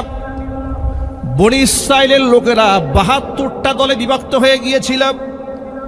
ওয়া তাফতারিকু উম্মতি আলা 73 মিল্লাহ। আমার উম্মতেরা 73টা দলে ভাগ হয়ে যাবে। 73 দলের মধ্যে কুল্লুহুম ফিন্নার, সবগুলা জাহান্নামে যাবে, ইল্লা মিল্লাতান ওয়াহিদা, কেবলমাত্র শুধুমাত্র একটা দল জান্নাতে যাবে। সাহাবায়ে কেরাম রাদিয়াল্লাহু তাআলা আনহুম আজমাইন প্রশ্ন করলেন, কিলা মা হিয়া ইয়া রাসূলুল্লাহ। আল্লাহর নবী, যেই দলটা জান্নাতে যাবে তার পরিচয় বলেন। আমি আপনাদের কাছে প্রশ্ন রাখতে চাই, ওই জান্নাতি দলের পরিচয় জানার দরকার আছে না নাই? আমরা কি ওই 73 দলের 72 দলের জাহান্নামীদের কাতারে শামিল হব, নাকি জান্নাতীদের কাতারে শামিল হতে চাই? কারা কারা জান্নাতি কাতারে শামিল হতে চান হাত দেখি তো। আল্লাহকে একটু দেখান যে আল্লাহ তুমি আমাকে জান্নাতীদের কাতারে শামিল করে নাও। জোরে কোন আমিন। হাত নামান। আচ্ছা, যদি আমরা ওই কাতারে শামিল হতে চাই, তাহলে সেই কাতারের পরিচয় যদি আমার জানা না থাকে, আমার নিজের মারিফত নাই, পরিচয় নাই যে আসলে আমি সেই কাতারে আছি কিনা, তাহলে তো আমার চেয়ে কপাল পোড়া পৃথিবীতে আর কেউ নাই। এবার সাহাবায়ে কেরাম জানতে চাইলেন, হে রাসূল, যে কাতারটা জান্নাতি কাতার, পরিচয় দেন। এবার রাসূল কি বলেন শোনেন। জামে মানে একটা বক্তব্য দিন আল্লাহর হাবিব সাল্লাল্লাহু আলাইহি ওয়াসাল্লাম। হুজুর বললেন, যে কাতার জান্নাতে যাবে তার পরিচয় হলো মা আনা আলাইহি ওয়া আসহাবি, যে আদর্শের উপরে আমি নবীজি আছি, আমার সাহাবীরা যে আদর্শের উপরে আছে, আমি এবং আমার সাহাবীদের আদর্শের কাতারটাই জান্নাতি কাতার। এর দ্বারা খুব স্পষ্ট হয়ে গেল সাহাবায়ে কেরামের আদর্শ আমার আপনার জন্য পালনীয়। ঠিক কিনা বলেন? কথা বলেন। সাহাবায়ে কেরাম যা করেছেন হাসি মুখে সেই কাজ করতে আমাদের কোনো অসুবিধা আছে? চিল্লায় বলেন আছে? এ কথা যদি সলিউশন পেয়ে থাকেন, সাহাবায়ে কেরাম রাদিয়াল্লাহু তাআলা আনহুম আজমাইন খতমে তারাবির নামাজ 20 রাকাত পড়েছেন। সাহাবায়ে কেরাম পড়েছেন, সুস্পষ্ট বিশুদ্ধ হাদিস দ্বারা প্রমাণিত হওয়ার পরেও এই মাসআলা নিয়ে বিতর্কে জড়াবার কি কোনো প্রয়োজন আছে? চিৎকার দিয়ে বলেন আছে? উসমান রাদিয়াল্লাহু তাআলা আনহুর শাসনামলে তিনি জুমার যে দ্বিতীয় খুতবা, অর্থাৎ খুতবা দেওয়ার আগ মুহূর্তে যে আজানটা হয়, আজানের তিনি প্রবক্তা, তিনি আজানের ব্যবস্থা করেছেন, 2 আজানের ব্যবস্থা করেছিলেন। যেহেতু আল্লাহর নবী নিজে বলেছেন আলাইকুম বিসুন্নতি ওয়া সুন্নাতিল খুলাফাইর রাশিদিন আল মাহদিয়িন, আমার সুন্নাত তোমাদের জন্য অবধারিত, খুলাফায়ে রাশিদিন যারা হেদায়েত প্রাপ্ত খলিফা আমার পরে যারা আসবে তাদের আদর্শও তোমাদের জন্য পালনীয়। সেই জন্য দ্বিতীয় আজান নিয়ে বিতর্ক করার সময় মুসলমানদের নাই। সাহাবায়ে কেরাম করেছেন, হাসি মুখে সেই আমলটা আমরা করবো। জোরে কোন ঠিক কিনা? আমাদের মধ্যে এই মুহূর্তে ডিবেট হওয়ার তো কোনো প্রয়োজন নাই। আমি খুব অবাক হয়েছি, ইদানিং দেখি ফেসবুকে পাল্টি গ্রুপ তৈরি হচ্ছে। একদল বলছে 8 রাকাত, কেউ বলছে 20 রাকাত। আচ্ছা ভাইরা, এটা একটা মুখতালাফি মাসালা, বিতর্কিত জায়গা। এই ব্যাপারটা নিয়ে তো স্টেজে কাঁপানোর কোনো প্রয়োজন নাই। হাসি মুখে সকল মুমিন মুসলমানরা 20 রাকাত মেনে নেবে, একটা মাত্র সূত্রে। সাহাবায়ে কেরাম করেছেন তো বলে হ্যাঁ করেছে, বাস, আমাদের আর কোনো দলিলের দরকার নাই। আওয়াজ নাই, মুখে আওয়াজ নাই। আপনারা শুধু একটা কথা বলেন, এত ব্যাখ্যা বিশ্লেষণে যেতে চাই না। সাহাবায়ে কেরাম 20 রাকাত পড়েছেন, বিশুদ্ধ হাদিসে আছে কিনা?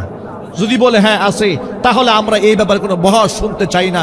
20 রাকাত সাহাবায়ে কেরাম পড়েছেন, হাসি মুখে সাহাবীদের আমলটাকে আমরা গ্রহণ করতে চাই। রাজি আছেন কেন যদি বলেন? আল্লাহ কবুল করেন, জোরে কোন আমিন। এখন আমাদের ডিবেটের বিষয় এটা হতে পারে না। আমাদের ডিবেটের বিষয় যেটা হওয়া উচিত সেটা হচ্ছে আমার স্বাধীন সার্বভৌম সোনার বাংলাদেশে স্বাধীনতা রক্ষার জন্য কাজ করতে হবে, সার্বভৌমত্ব টিকিয়ে রাখার আন্দোলন করতে হবে। আমার ইমানই আন্দোলন, আমার ইমানকে টিকিয়ে রাখতে হবে। আমার মুসলিম জাতি সত্তাকে হেফাজত করার জন্য দলমত নির্বিশেষে সকলকে ঐক্যবদ্ধ হতে হবে। কথা বলেন না, ঠিক কিনা বলেন?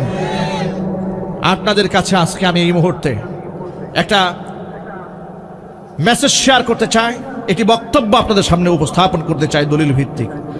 যারা সচেতন নাগরিক আছেন আপনারা নিশ্চয়ই আপনারা গতকালকের খবর জানেন।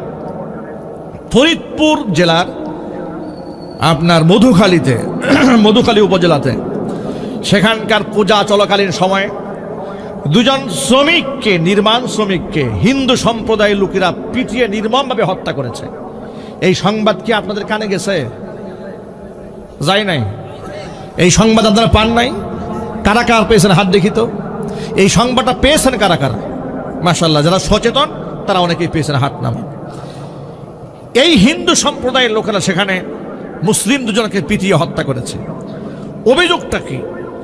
সেখানে এরপরে রাজশাহীর জাতীয় হিন্দু মহাজোটের সাধারণ সম্পাদকের একটা পোস্ট করেছে ফেসবুকে। আমার এই বক্তব্য রেকর্ড হচ্ছে। ডিজিএফআই, এনএসআই, ডিবি, বাংলাদেশের যত গোয়েন্দা বিভাগ আছেন তাদের কানে আওয়াজটা যাবে।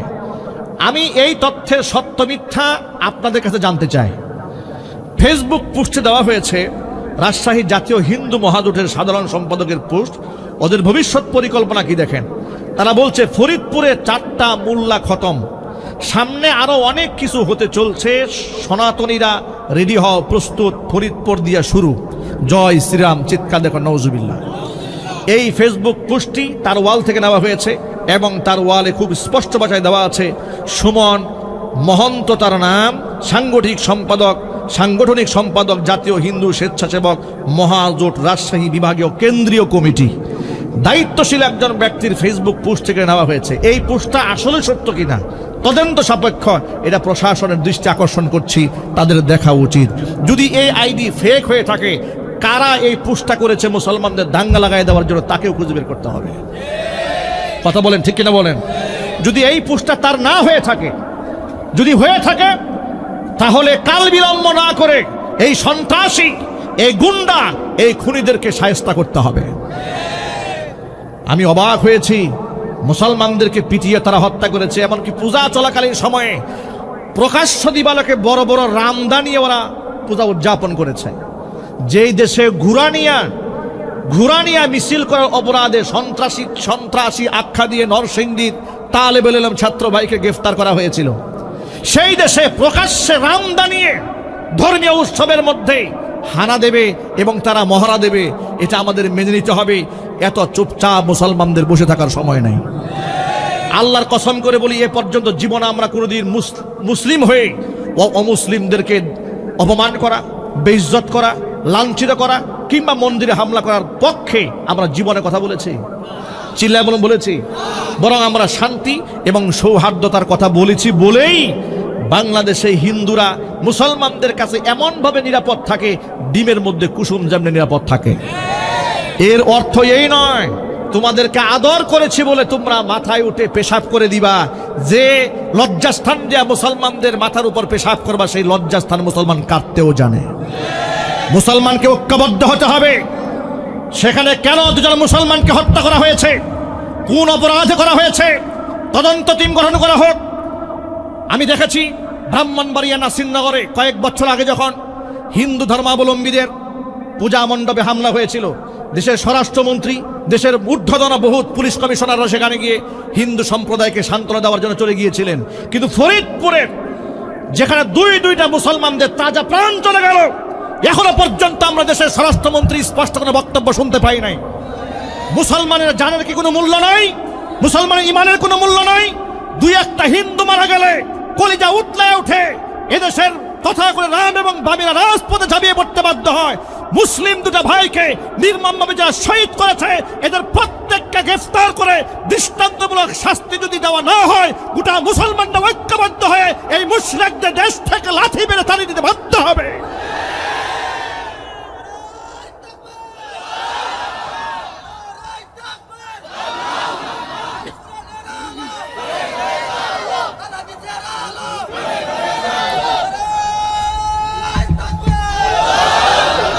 সুতরাং আমাদের বার্তা বড় স্পষ্ট, আমরা দাঙ্গা চাই না, হাঙ্গামা চাই না। ইসলাম মানুষকে দাঙ্গা হাঙ্গামা শেখায় নাই। তবে মুসলমানদের উপর আঘাত আসলে হাতের মধ্যে চুরি পরে বসে থাকতেও ইসলাম কাউকে শিক্ষা দেয় নাই। একটু আওয়াজ দিয়ে বলতে হবে, ঠিক কিনা বলেন? যদি আমার ইমানের উপর হামলা আসে, আমার মুসলমানিত্বের উপর হামলা আসে, কে আওয়ামী লীগ আর কে বিএনপি কে জামাত কে জাতীয় পার্টি দেখার কোনো সময় থাকবে না। ইসলামের স্বার্থে, ধর্মের স্বার্থে মুসলমানকে ঐক্যবদ্ধ হতে হবে। আপনারা কি রাজি আছেন? একটু আওয়াজ দিয়ে বলতে হবে, রাজি আছেন? কারা কারা রাজি আছেন হাত দেখি তো এবার। ইসলামের পক্ষে এক হতে চান কারা কারা? দু হাত দেখতে চায়।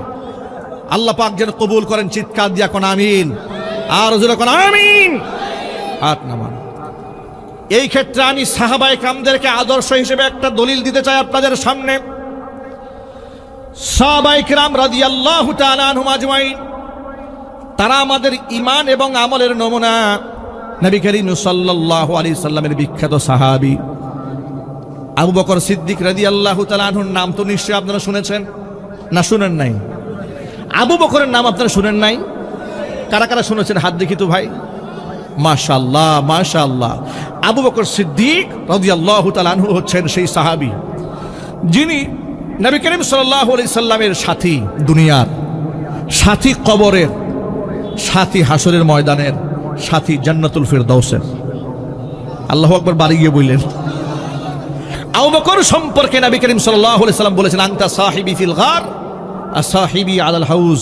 আবু বকর, হাউজে কাউসারে রাতের আধারে আপনি আমার সাউর পর্বতে যেমন রাতের আধারে আপনি আমার সফর সঙ্গী ছিলেন, কিয়ামতের দিন যখন আমি আমার উম্মার মাঝে হাউজে কাউসারে পানি বন্টন করতে থাকবো, সেদিনও আপনি আমার সাথী হয়ে আমার পাশেই দাঁড়িয়ে থাকবেন। আবু বকর সিদ্দিক রাদিয়াল্লাহু তাআলা আনহু নরম তবিয়তের সাহাবী, দাঙ্গা হাঙ্গামা মারামারি কাটাকাটি যিনি বরদাস্ত করতেন না, পছন্দ করতেন না, কারো গায়ে হাত তোলা পছন্দ করতেন না, একেবারেই দিল ছিল তার নরম। এর নাম আবু বকর সিদ্দিক রাদিয়াল্লাহু তাআলা আনহু। বদর যুদ্ধ যখন শেষ হয়ে গিয়েছিল, 313 জনের কাফিলা নিয়ে নবী করিম সাল্লাল্লাহু আলাইহি সাল্লাম যখন বিজয় ছিনিয়ে নিয়ে এসেছিলেন, কাফেরদের 70 জন গ্রেফতার হয়ে মুসলমানদের কাছে ধর্ণা দিয়েছিল। মুসলমানদের কাছে যখন 70 জন ওরা গ্রেফতার হলো, এবার যুদ্ধ বন্দীদের সাথে কি আচরণ করা হবে এই ব্যাপারে সাহাবায়ে কেরামের কাছে তিনি পরামর্শ চাইলেন। সাহাবায়ে কেরাম এক একজনে এক একটা পরামর্শ দিলেন। অধিকাংশ সাহাবী পরামর্শ দিয়েছেন, এদেরকে হত্যা করে কোনো লাভ নাই, যেহেতু আমরা অর্থনৈতিকভাবে দুর্বল, এদেরকে ক্ষমা করে দেওয়া হোক, মুক্তিপণ দিয়ে বিদায় করে দেওয়া হোক। এর দ্বারা আমরা অর্থনৈতিকভাবে স্বাচ্ছল্য হব, সচ্ছল হয়ে যাব, এবং ভবিষ্যতে এদের কপালে ঈমান নসিব হতেও পারে। এই ব্যাপারে আবু বকর রাদিয়াল্লাহু তাআলা আনহুকে যখন প্রশ্ন করা হলো, মুসলিম শরীফের হাদিসের মধ্যে এসেছে, তাফসীর অধ্যায়ে আবু বকর রাদিয়াল্লাহু তাআলা আনহুকে যখন প্রশ্ন করা হলো, ওয়ামা রাইয়ুকা ইয়া আবা বকরিন সিদ্দিক, আবু বকর তোমার রায় কি এই ব্যাপারে, মতামত কি? আবু বকর বলেন, নবীজি আমার মতামত অধিকাংশ সাহাবায়ে কেরাম যেটা দিয়েছে সেটা আমার মতামত। এর মানে হলো যারা ধরা পড়েছে তারা আমাদের কারো না কারো আত্মীয়, কারো না কারো মা, কারো না কারো ভাই, কারো না কারো খালু। এদেরকে হত্যা করে কোনো লাভ নাই। মুক্তিপণ নিয়ে যদি বিদায় করে দেওয়া হয়, দুইটা ফায়দা হবে। একটা হচ্ছে আমরা মুসলিমরা অর্থনৈতিকভাবে স্বাবলম্বী হব, আর দ্বিতীয় হচ্ছে আমার আত্মীয় স্বজন যারা বাহিরে চলে যাবে মুক্তিপণ নিয়ে, তারা ভবিষ্যতে ঈমান নসিব তাদের হতেও পারে। সর্বশেষ আল্লাহর নবী উমরে ফারুক রাদিয়াল্লাহু তাআলা আনহুকে প্রশ্ন করলেন, ওয়ামা রাইয়ুকা ইয়া উমর, ওমর তোমার মতামত কি? নবীজি সাল্লাল্লাহু আলাইহি সাল্লাম কোন বৈঠকে যখন মতামত চাইতেন, উমরের মতামত তিনি কোনোদিন আগে চাইতেন না। কারণ কি জানেন? কারণ ওমরে ফারুক রাদিয়াল্লাহু তাআলা একটু গরম ছিলেন। তিনি যেই মতামত দেবেন সেই মতামত অনেক সাহাবী হয়তো ভয়েই, উমরের ভয়েই সত্য কথা হয়তো নাও বলতে পারেন। এই জন্য উমরের মতামতটা নিতেন সবার পরে, সবার শেষ। ওমর রাদিয়াল্লাহু তাআলা আনহুকে রাসূল জিজ্ঞেস করলেন, ওমা রাইয়ুকা ইয়া ওমর, ওমর এবার তোমার মতামত বলো। ওমর রাদিয়াল্লাহু তাআলা আনহু বললেন, আল্লাহর নবী, আমরা ছিলাম মাত্র 313 জন, আমরা 313 জন নিরস্ত্র, ওরা 1000 সশস্ত্র বাহিনী এসছে আমাদেরকে সমূলে দুনিয়া থেকে বিদায় করে দেওয়ার জন্য। এমনকি আল্লাহর নবীকে দুনিয়া থেকে চিরতরে বিদায় করে দেবে, ইসলামকে চিরতরে মাটির সাথে মিশিয়ে দেবে। এই ষড়যন্ত্র নিয়ে যারা অস্ত্র ধারণ করেছে, তারা আমার হোক বাবা, হোক দাদা, হোক আত্মীয় স্বজন, আমি কিচ্ছু দেখতে চাই না। আমার ফয়সালা বড় চূড়ান্ত, আমার মতামত, এদের প্রত্যেকের কল্লা উড়াই দেওয়া হবে। আল্লাহু আকবার বলবেন না? এই কথা শুনে নবী করিম সাল্লাল্লাহু আলাইহি ওয়াসাল্লাম তিনি উমরের পক্ষে রায় দিলেন না। কারণ হযরত উমর যে রায়টা দিয়েছেন, মতামত ব্যক্ত করেছেন, এটা বড় কঠিন কাজ। কারণ এতগুলা মানুষকে এখন হত্যা করে ফেলা হবে, নিকটতম লোকদেরকে। বরং আল্লাহ নবী সাল্লাল্লাহু আলাইহি ওয়াসাল্লাম প্রাধান্য দিলেন অধিকাংশ সাহাবায়ে কাম কি বলেছেন, আবু বকর সিদ্দিক রাদিয়াল্লাহু তাআলা আনহু কি বলেছেন। নবী করিম সাল্লাল্লাহু আলাইহি ওয়াসাল্লাম এমনিই তো রাহমাতুল লিল আলামিন, মানুষের প্রতি তার ভালোবাসা ছিল, মহব্বত ছিল। চিৎকার দিয়ে এখন আল্লাহু আকবার। আল্লাহর নবী সাল্লাল্লাহু আলাইহি ওয়াসাল্লাম তিনি ওমর রাদিয়াল্লাহু তাআলা আনহুর মতামত কি গ্রহণ করলেন না? মতামত গ্রহণ করলেন আবু বকর সিদ্দিক রাদিয়াল্লাহু তাআলা আনহুর মতামত গ্রহণ করলেন অধিকাংশ সাহাবায়ে কেরামের। তিনি মুক্তিপণ নিয়ে এদেরকে বিদায় করে দেওয়ার সিদ্ধান্ত দিয়ে দিলেন। কিন্তু আল্লাহ রাব্বুল আলামিনের কাছে পছন্দনীয় হয়ে গেল হযরতে ওমর রাদিয়াল্লাহু তাআলা আনহুর মতামত। জোরে কোন আল্লাহু আকবার। হযরত ওমর কি বলেন শোনেন। ওমর বলেন, আল্লাহর নবী, আপনি আমার হাতে তলোয়ার উঠায় দেন, আমার আত্মীয় স্বজন যারা ধরা পড়েছে এদের কল্লা উড়ায় দেওয়ার দায়িত্ব আমার। আবু বকরের হাতে তলোয়ার উঠায় দেন। আবু বকরের আত্মীয় স্বজনের কল্লা আবু বকর নিজ হাতে উড়াবে। উসমানের হাতে তলোয়ার উঠায় দেন। উসমানের আত্মীয় স্বজনের কল্লা নিজ হাতে উসমান উড়াবে। আলীর হাতে তলোয়ার উঠায় দেন। নিকটতম আত্মীয় স্বজন যারা ধরা পড়েছে এদের কল্লা আলী নিজ হাতে উড়াবে। এর মানে আমি এই ছোট্ট একটা এক্সাম্পল আপনাদের সামনে দেওয়ার মাধ্যমে শুধু বুঝাতে চেয়েছি, ওমরে ফারুক রাদিয়াল্লাহু তাআলা আনহু সিদ্ধান্তের ক্ষেত্রে বড় কঠোর ছিলেন। কিন্তু ওমরে ফারুক রাদিয়াল্লাহু তাআলা আনহু মেজাজের সাথে আবু বকরের মেজাজের একটা ভিন্নতা ছিল। আবু বকর এত হার্ড সিদ্ধান্তে সহজে যেতেন না। জোরে কোন আল্লাহু আকবার। সেই আবু বকর সিদ্দিক রাদিয়াল্লাহু তাআলা আনহু একদিন মদিনাতুল মুনাওয়ারা রাস্তা দিয়ে হেঁটে যাচ্ছেন। রাস্তা দিয়ে হেঁটে যাওয়ার সময় দেখতে পেলেন ইহুদি পণ্ডিত ফানহাস বিন আজুরা, ইহুদি বড় আলেম, সে বসে বসে তার সাথী সঙ্গীদেরকে তাওরাত কিতাবের তালিম দিচ্ছে। এই দৃশ্য দেখে আবু বকর সিদ্দিক রাদিয়াল্লাহু তাআলা আনহু বরদাস্ত করতে পারেন নাই। ধমক দিয়ে বললেন, ফানহাস, ওয়াইহাক ওয়াইলাক, তুমি ধ্বংস হও। তুমি কি করে একজন পণ্ডিত হয়ে, জ্ঞানী মানুষ হয়ে, তুমি মুহাম্মদ সাল্লাল্লাহু আলাইহি ওয়াসাল্লামের প্রতি ঈমান না এনে এখনো পর্যন্ত তাওরাতের তালিম দিচ্ছ তোমার সাথী সঙ্গীদেরকে? ব্যাপারটা কি? অথচ কোরআনে কারীম হক, আল্লাহর নবী হক, এটা তুমি তোমার চাইতে ভালো আর কে জানে? কারণ কোরআন তো বলেছে, আল্লাযীনা আতাইনাহুমুল কিতাব, যাদেরকে আমি পূর্বে কিতাব দিয়েছি, ইয়ারিফুনাহু কামা ইয়ারিফুনা আবনাহুম, তারা আমার নবীকে এমন ভাবে চিনবে যেভাবে তারা নিজের সন্তানদেরকে চিনে। আল্লাহু আকবার বলেন। আচ্ছা, নিজের সন্তান চিনতে বাপমার ভুল হয়? যদি বলেন আপনারা, নিজের সন্তান চিনতে যেমন বাপমার ভুল হয় না, আমার নবীকে চিনতে ওই ইহুদি খ্রিস্টানদের তেমন ভুল হবে না। হযরত আবু বকর এই জন্য বললেন, ওয়াইহাক ফানহাস, তুমি ধ্বংস হও। তুমি একটা ইহুদি পণ্ডিত হয়ে নবীজির প্রতি ঈমান না এনে তুমি বরং এদেরকে সাথী সঙ্গীদেরকে বিভ্রান্ত করছো, তুমি ধ্বংস হও। এ কথা আবু বকর যখন বললেন, ফানহাস উপস্থিত জনতার সামনে বললেন, আবু বকর, তোমরা যে আল্লাহর কথা বলো, তোমার নবীজি যে আল্লাহর কথা বলেন তিনি তো ফকির হয়ে গেছেন, ওই ফকির আল্লাহর প্রতি ঈমান আনার কোনো দরকার আমাদের নাই। এই কথা শোনা মাত্র আবু বকর সিদ্দিক রাদিয়াল্লাহু তাআলা আনহু স্থির থাকতে পারলেন না। ফানহাসের গালের মধ্যে এত জোরে আঘাত করলেন, চর মারলেন তার গালের মধ্যে। ফানহাস আঘাত প্রাপ্ত হয়ে সরাসরি মুহাম্মদ সাল্লাল্লাহু আলাইহি ওয়াসাল্লামের দরবারে হাজির হয়ে গেছে। এসে বলল, মুহাম্মদ আপনার কাছে নালিশ নিয়ে এসেছি, বিচার নিয়ে এলাম। হুজুর বললেন, কার নামে বিচার? বলে, আপনার সাহাবী আবু বকরের নামে বিচার। কেন? আমার আবু বকর কি করেছে? এই যে তাকায় দেখেন আমার গালটার দিকে, আমার গালের মধ্যে থাপ্পড় দিয়ে লাল বানায় দিয়েছে। নবীজি সাল্লাল্লাহু আলাইহি সাল্লাম বড় অবাক হয়ে গেলেন। আবু বকর মেরেছে? বলে, আবু বকর মেরেছে। আসলে কি আবু বকর মেরেছে নাকি উমর মেরেছে? তিনি বললেন, হে মুহাম্মদ, আমি আবু বকরকেও চিনি, আমি উমরকেও চিনি। আবু বকর মেরেছে আপনাকে? উনি তো মারামারি সাহাবী নন। আল্লাহু আকবার বলেন। আল্লাহর নবী নিজে বিস্মিত হয়েছেন, অবাক হয়ে গিয়েছেন যে আবু বকর মেরেছে তাকে, গালের মধ্যে থাপ্পড় মেরেছে। এ কথা বলতে না বলতে আবু বকর সিদ্দিক রাদিয়াল্লাহু তাআলা আনহু নবী করিম সাল্লাল্লাহু আলাইহি ওয়াসাল্লামের দরবারে হাজির হয়ে গেলেন। হাজির হয়ে বললেন, ও আল্লাহর নবী, আপনি আমাকে পারমিশন দেন, অনুমতি প্রদান করেন, আরেকটা থাপ্পড় দিয়ে ওর বাম গালটা লাল বানায় দেই। নবী করিম সাল্লাল্লাহু আলাইহি ওয়াসাল্লাম বড় অবাক হয়ে গেলেন। আবু বকর, কেন আপনি তাকে মেরেছেন, আঘাত করলেন কেন?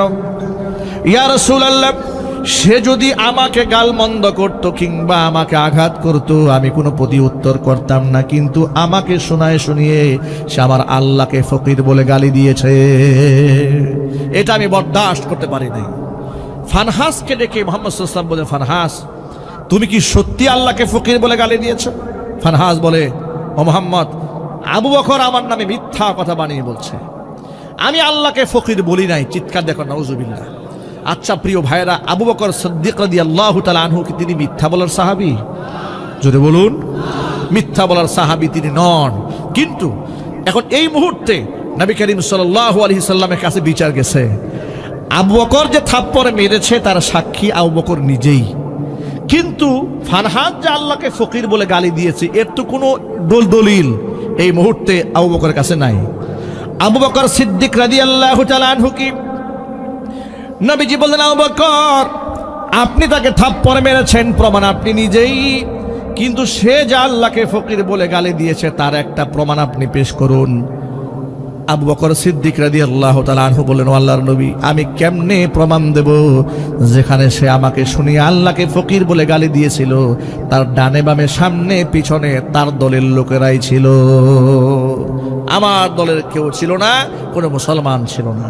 এখন নবী করিম সাল্লাল্লাহু আলাইহি ওয়াসাল্লাম যে রায়টা দেবেন, এর যে বিচারটা করবেন, বিচারটা বড় কঠিন হয়ে যাচ্ছে। কি বিচার হবে শোনেন। কোরআনে কারীমের বিচার হলো, وَكَتَبْنَا عَلَيْهِمْ فِيهَا أَنَّ النَّفْسَ بِالنَّفْسِ وَالْعَيْنَ بِالْعَيْنِ وَالْأَنْفَ بِالْأَنْفِ وَالْأُذُنَ بِالْأُذُنِ وَالسِّنَّ بِالسِّنِّ وَالْجُرُوحَ قِصَاص। ইসলামের বিচার ব্যবস্থার চেয়ে দামি বিচার ব্যবস্থা পৃথিবীতে আর হতে পারে না। ইসলাম যত ইনসাফ পৃথিবীতে উপহার দিয়েছে, বিশ্ববাসীকে উপহার দিয়েছে, বিচারকের আসনে বসে ইসলাম যে আদর্শ দুনিয়াতে রেখে গেছে, গোটা দুনিয়ার মধ্যে এত সুন্দর ইনসাফ আর কেউ দেখাতে পারে নাই, ঠিক কিনা বলেন? এই জন্য সকল ক্ষেত্রে ইসলাম দরকার আছে না নাই? যদি বলেন দরকার আছে না নাই? আল্লাহর নবী কি রায় দেবেন শোনেন। কোরআন বলেছে, কোনো ব্যক্তি যদি কাউকে হত্যা করে বিনিময়ে তাকে হত্যা করতে হয়, চোখ কানা করে দিলে বিনিময়ে তার চোখ কানা করে দিতে হয়, দাঁত ভেঙে দিলে তার দাঁত ভেঙে দিতে হয়, কান কেটে দিলে তার কান কেটে দিতে হয়। ওয়াল জুরুহা কিসাস, আঘাত করলে হুবহু সে আঘাত ফিরিয়ে দিতে হয়। এখন কি রায় হয়ে যাবে তাহলে? আবু বকর যদি নিজের পক্ষে প্রমাণ পেশ করতে না পারে, রায় হয়ে যাবে আবু বকর সিদ্দিক রাদিয়াল্লাহু তাআলা আনহু যেভাবে ফানহাসের গালে থাপ্পড় দিয়েছে, ফানহাস হুবহু এরকম একটা থাপ্পড় আবু বকর গালে উঠায় দেবে। কঠিন একটা রায় হয়ে যাচ্ছে। আপনারা এক বাক্যে জবাব দিয়ে বলেন, হযরত আবু বকর কাফিরের গালে হাত তুলেছে নিজের ক্ষোভ মেটাবার জন্য নাকি আল্লাহর সম্মান রক্ষা করার জন্য? আল্লাহর নবী বারবার আকাশ পানে তাকাচ্ছেন, আল্লাহর পক্ষ থেকে কোনো ফয়সালা আসে কিনা, কোনো ফয়সালা আসে কিনা। ঠিক ইতোমধ্যেই কোরআন মাজিদের আয়াত নিয়ে জিবরাইল আলাইহিস সালাতু ওয়াসসালাম হাজির হয়ে গেলেন। জিবরাইল আলাইহিস সালাতু ওয়াসসালাম আসলেন, এসে বললেন, ও আল্লাহর নবী, আবু বকরের পক্ষে আপনি সাক্ষী চাচ্ছেন? বলে হ্যাঁ, আবু বকরের পক্ষে সাক্ষী দুনিয়ার কোনো মানুষ হয় নাই, স্বয়ং আল্লাহ রাব্বুল আলামিন নিজে আবু বকরের পক্ষে সাক্ষী হয়ে কোরআন শরীফের আয়াত নাজিল করে দিয়েছে। কোরআন মাজিদের মধ্যে আয়াত তখন নাজিল হলো, লাকাদ সামিআল্লাহু কাওলাল্লাযীনা ক্বালু ইন্নাল্লাহা ফাকীরু ওয়া নাহনু আগনিয়া। নিশ্চয় আমি আল্লাহ শুনেছি, নিশ্চয় লাকাদ কসম করে বলছি, আমি জাত সত্তার কসম করে বলছি, আমি আল্লাহ শুনেছি কাওলাল্লাযীনা ক্বালু, তাদের কথা যারা বলেছে ইন্নাল্লাহা ফাকীর, নিশ্চয় আল্লাহ ফকির, ওয়া নাহনু আগনিয়ার, আমরা হলাম ধনী। এই কথা যারা বলেছে ওই কাফেরদের কথা আমি শুনেছি। আল্লাহু আকবার বলেন, জোরে কোন সুবহানাল্লাহ। প্রিয় ভাইরা, আমি এই ঘটনার প্রেক্ষাপটে আপনাদেরকে সবক শিখাতে চেয়েছি। সাহাবায়ে কেরাম যেহেতু আমাদের ঈমান এবং আমলের মানদণ্ড, সুতরাং আবু বকরের মতো ব্যক্তি যদি আল্লাহর সম্মান রক্ষার্থে মানুষের গায়ে হাত তুলতে পারেন, আপনি এত বড় বুজুর্গ কবে থেকে হলেন যে আপনার রসুলকে গালি দেওয়া হয় আপনি চুপ থাকেন, মসজিদের কোনায় বসে থাকেন? কথা বলতে হবে তো, ঠিক কিনা বলেন? আপনাকে এত ভদ্র কে হতে বলেছে? ফরিদপুরে মুসলমানকে, নিরীহ মুসলিমকে অমুসলিমরা হিংসাত্মকভাবে অন্যায়ভাবে পিটিয়ে হত্যা করবে, আর আপনি মুখে কুলুপ এঁটে বসে থাকবেন? এত ভদ্রলোক আপনার কে হতে বলেছে? কে এত ভদ্রলোক হতে বলেছে? এটা ভদ্রলোকই নয়, এটা মুনাফিকি, এটা শয়তানি। চিল্লায় বলতে হবে, ঠিক কিনা?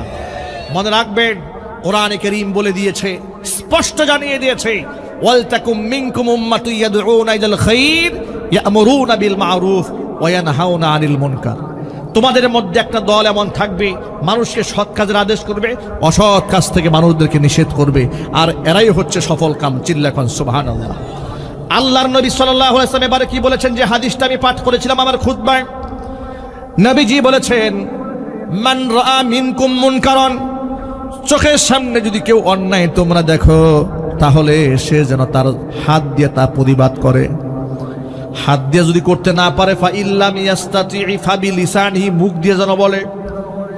মুখ দিয়ে যদি বলতে না পারে, ফা বিকালবিহি, অন্তর দিয়ে যেন এই অন্যায়ের বিরুদ্ধে ব্যবস্থা নেওয়ার ফিকির করে। ওয়াযালিকা আদআফুল ঈমান, কিন্তু অন্তরে অন্তরে ফিকির করা হচ্ছে একেবারে দুর্বলতম ঈমানের পরিচয়। আমরা কি দুর্বলতম ঈমানদার হব, নাকি ফার্স্ট ক্লাস মানুষ ঈমানদার হতে চায়? আমরা প্রথম সারি ঈমানদার কারা কারা হতে চায়? হাত দেখি তো ভাই। আল্লাহ যারা হাত তুলেছে,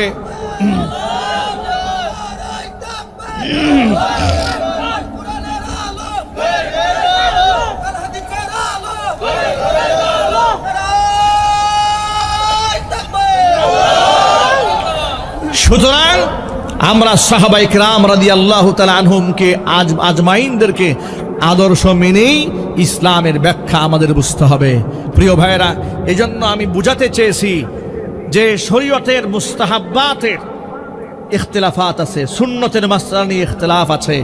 সেই ডিবেট আর বিভেদ এগুলা করার সময় এখন মুসলমানদের নয়।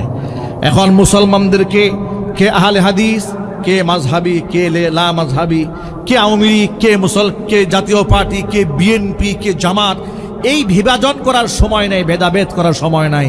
ইসলামের অস্তিত্ব টিকিয়ে রাখার আন্দোলনে সকলকে ঐক্যবদ্ধ হতে হবে। না দরকার নাই? কথা বলতে হবে, দরকার নাই?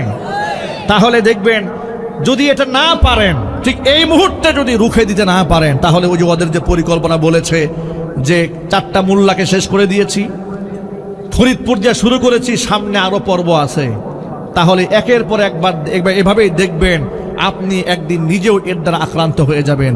সেই দিন আমরা দেখতে চাই না। আমরা অন্যায় যেখানে অঙ্কুরেই এটাকে শেষ করে দিতে চাই, জোরে বলতে হবে ঠিক কিনা? এই দাবিতে আমরা সকলে ঐক্যবদ্ধ হতে চাই। আমরা বলি ইনশাআল্লাহ, সবাই বলেন ইনশাআল্লাহ। বরং আমি আপনাদের কাছে এমন অসংখ্য প্রমাণ দিতে পারবো, আমার কাছে এমন অসংখ্য ডকুমেন্টস আছে, আপনারাও গুগল সার্চ করলে এমন অসংখ্য দলিল গ্রহণ করতে পারবেন। এই দেশে অসংখ্য হিন্দুরা নিজেরাই মন্দিরে আগুন দিয়ে মুসলমানদের বদনাম করেছে, কথা বলতে হবে ঠিক কিনা? দেখেন আমার কাছে একটা প্রমাণ আছে, সেটা অনলাইন থেকে আমি গ্রহণ করেছি। ফরিদপুরে আলফাডাঙ্গা, এটা আরেকটা থানা, মধুখালী থানায় তো ঘটনা ঘটছে। আলফাডাঙ্গাতে এক রাতে 3টা মন্দিরে 10টি মূর্তি ভাঙচুরের ঘটনায় জড়িত হিন্দু যুবক গ্রেফতার। এর মানে হচ্ছে বাংলাদেশের বিভিন্ন জায়গায় হিন্দুরা নিজেরাই অন্তর্দ্বন্দ্বে লিপ্ত হয়ে ব্যক্তিগত ক্ষোভ থেকে তারা অসংখ্য মন্দিরে নিজেরাই হামলা করে, আবার সেই হামলার প্রেক্ষিতে মুসলমানদেরকে জবাবদিহিতা করতে হয়। কথা বলেন ঠিক কিনা? আমরা প্রশাসনের কাছে সুষ্ঠু তদন্ত চাই, কারা এই কাজটা করেছে, কেন দুজন মানুষকে নির্মমভাবে হত্যা করা হয়েছে, এই তদন্ত হওয়ার দরকার আছে না নাই? একটু জোর আওয়াজে বলতে দরকার আছে না নাই? মনে রাখবেন, ইসলাম ও মুসলমানদের ক্ষেত্রে তাদের ঈমান আকীদা সংরক্ষণের ক্ষেত্রে আমরা কোনো আপোষ করতে চাই না। ঢাকা বিশ্ববিদ্যালয়ে ইফতার পার্টির মধ্যে হামলা যারা করেছিল তাদের দৃষ্টান্তমূলক শাস্তি হওয়া দরকার। কথা বলেন ঠিক কিনা? দায়িত্বশীলরা বললেন ইফতার পার্টির পারমিশন দেওয়া হবে না। কেন? রাষ্ট্রের অর্থনীতি অবস্থা ভালো নয়, ইফতার করলে টাকা অপচয় হয়। এই জন্য টাকা অপচয় রোধে এদেশে ইফতার প্রোগ্রামগুলো বন্ধ করা হয়েছে। আমার প্রশ্ন হচ্ছে, টাকা অপচয় রোধে যদি ইফতার পার্টি বন্ধ হয়, পহেলা বৈশাখ বন্ধ হলো না কেন? আপনার আওয়াজ দেন না কেন? পহেলা বৈশাখ বন্ধ হলো না কেন? অপচয় রোধে যদি ইফতার পার্টি বন্ধ হতে পারে, তাহলে ওই কিশোরগঞ্জের হাওরে নিকলিতে 14 কিলোমিটার রাস্তা কোটি কোটি টাকা খরচ করে রং মাখানো হলো কেন? এতই যদি টাকার সাশ্রয় করার প্রয়োজন মনে করেন, এর মানে হচ্ছে রোজার ইফতার পার্টি বন্ধ হবে কিন্তু পূজার নাচ বন্ধ হবে না। এই ধরনের ভণ্ডামি মুসলমানদের দেশে বরদাস্ত করা হবে না। কথা বলতে হবে মুসলমান, ঠিক কিনা বলেন? সুতরাং প্রিয় মুসলিম ভাইয়েরা, যুবকেরা, ঐক্যবদ্ধ হওয়ার সময় এসছে। কে আপনারা ওয়াহাবি, কে সুন্নি, কে মাযহাবি, এই গুটাগুটি দরজা বন্ধ করে করবেন, অনলাইনে করতে আসবেন না। কথা বলেন ঠিক কিনা? এগুলা দরজা বন্ধ করে নিজেরাই মিটায় নেন, জাতির সামনে হাসি তামাশার পাত্র বানাবেন না। আর যারা আপনারা এই ছোটখাটো ইখতিলাফ নিয়ে বড় বড় বক্তব্য দেন, তাদের মুখে আমরা মুসলমানদের ঈমানি আন্দোলনের বক্তব্যগুলো শুনতে চাই। কথা বলতে হবে ঠিক কিনা, জোরে বলেন। আল্লাহ রাব্বুল আলামিন আমাদের সকলকে একতাবদ্ধ হয়ে ইসলাম ও মুসলমানদের ঈমান রক্ষার আন্দোলনে শামিল হওয়ার তৌফিক দান করেন, জোরে কোন আমিন। প্রিয় যুবক ভাইরা, ইসলামের বিজয় তখন আসবে যখন আমরা নিজেরাই ইসলামকে মান্য করব। আপনি শুধু মুখে বলবেন জিহাদ চাই, জিহাদ চাই, জিহাদ করে বাঁচতে চাই, জিহাদ করে মরতে চাই, কিন্তু নামাজ পড়তে চায় না। আছে না নাই? এখানে ইসলাম কায়েম করে ফেলবে, ঘরের বউয়ের পর্দা নাই, নিজের নামাজ নাই, সুদের ব্যবসা করে, ঘুষের লেনদেন করে। ও যদি বলে আমি ইসলাম চাই, জিহাদ চাই, এই ভণ্ড ছাড়া আর কিচ্ছু নয়। সুতরাং সবার আগে নিজের মধ্যে ইসলাম আনবো না ভাই, ইনশাআল্লাহ। আজকের পর থেকে এক ওয়াক্ত নামাজও আমাদের কাজা হবে না, ইনশাআল্লাহ। বলেন ইনশাআল্লাহ। আমরা কোরআনে কারীম তিলাওয়াত করব, কোরআনে কারীম পড়ব, সেই অনুযায়ী আমল করব। আল্লাহ রাব্বুল আলামিন এতক্ষণ পর্যন্ত আপনাদের সামনে যে বক্তব্যগুলো আমি প্রদান করেছি, সবার আগে আমাকে, এরপর আমার ভাইদেরকে, এরপর আমার মা বোনদেরকে, সকল ভাইদেরকে আমল করার তৌফিক দান করেন। সকলেই জোরে কোন আমিন।